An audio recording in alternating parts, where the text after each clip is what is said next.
Hello everyone and welcome to another Versus Video Deck Tech. I am Braun-Duin and I'm joined again by CVM. And we are going to be battling with some more Origins cards, and we didn't really plan this, but last week we did basically mono red versus mono green, and this week we have what is basically mono black versus mono blue.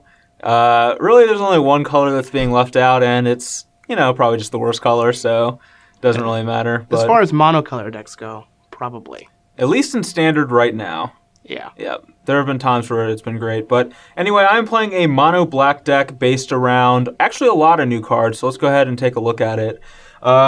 This is kind of like a mono black mid-rangey deck of sorts. It is a little bit aggressive. We have Bloodstoke Champion and Despoiler of Souls, but we get to utilize these two creatures that you can rebuy constantly with both Merciless Executioner and Sidisi. So we can use Merciless Executioner to sacrifice one of these creatures and then, bring them back with the raid ability on Bloodstoke Champion, or Despoiler of Souls ability, where you can exile two other creatures from your graveyard to put it back into play.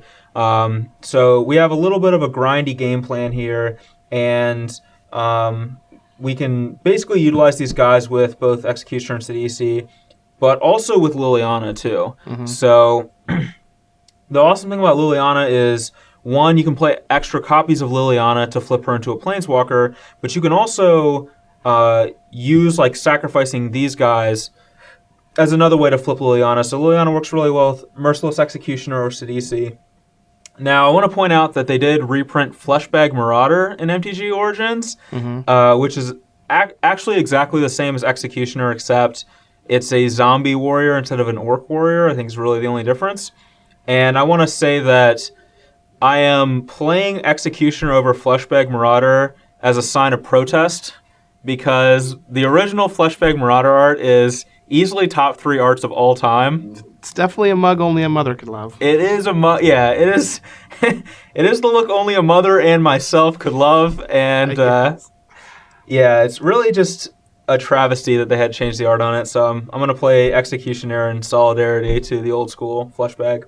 But the other new card we have here is Erebos' Titan, which is kind of like a Phyrexian Obliterator style creature, where it's triple black, so it's really hard to cast. You're probably only going to be playing it in something like a mono black style shell, but it really offers some really, really powerful abilities. For one, it's a 5/5 for 4, which is already pretty big, and then it has a couple of abilities. So the first one is, if your opponent controls no creatures, it's indestructible, which is actually really relevant against a lot of decks, such as Blue-Black Control or Esper Dragons, or all these decks that are basically going to probably not play more than a handful of creatures, and their heroes' downfalls and things are going to be hard-pressed to kill this guy, Crux of Fate, etc. So it's actually an enormous threat against control decks for that reason. It's also going to be surprisingly good against decks like Mardu that tend to sideboard into a control plan, where just normally a big threat against them is going to be pretty good, but once these decks sideboard into control plans, then Titan is also going to end up being very good there. Unfortunately, Mardu does have access to something like Crackling Doom, which will get around the Indestructible Clause. But just in general, any deck that's going to have a transitional sideboard into a control strategy is probably going to end up being weak to the Titan. Yeah, I think that this deck actually would have a lot of good cards against Mardu anyway. Executioner, Liliana, all these cards seem great against a deck like that. But yeah, I definitely agree that it's definitely weak to cards like Crackling Doom and Foul Tongue Invocation and things like that, but it's going to be great against Cruxes and Downfalls and things like that. The other ability it has is whenever a creature leaves an opponent's graveyard, you can actually discard a card and return it back to your hand from your graveyard. So, which is very interesting. Yeah, it's basically a flavor ability where it represents...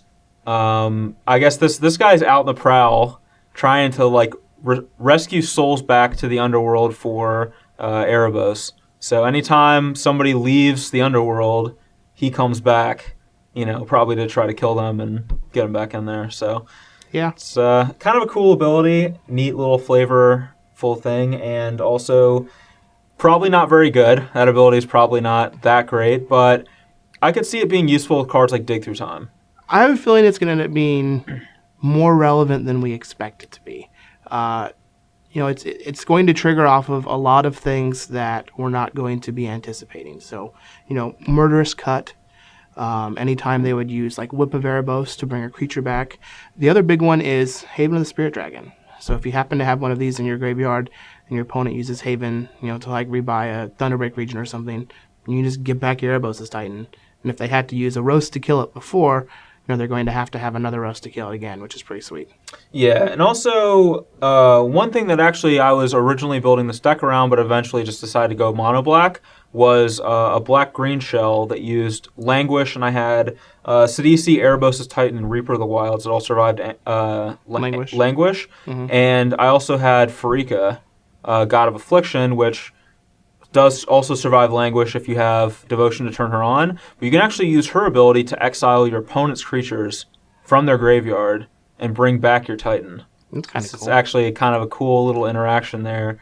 I don't know how good it is. They do get a snake, which does have Death Touch, but still kind of an interesting thing there. So there's a lot of things that could happen in that regard.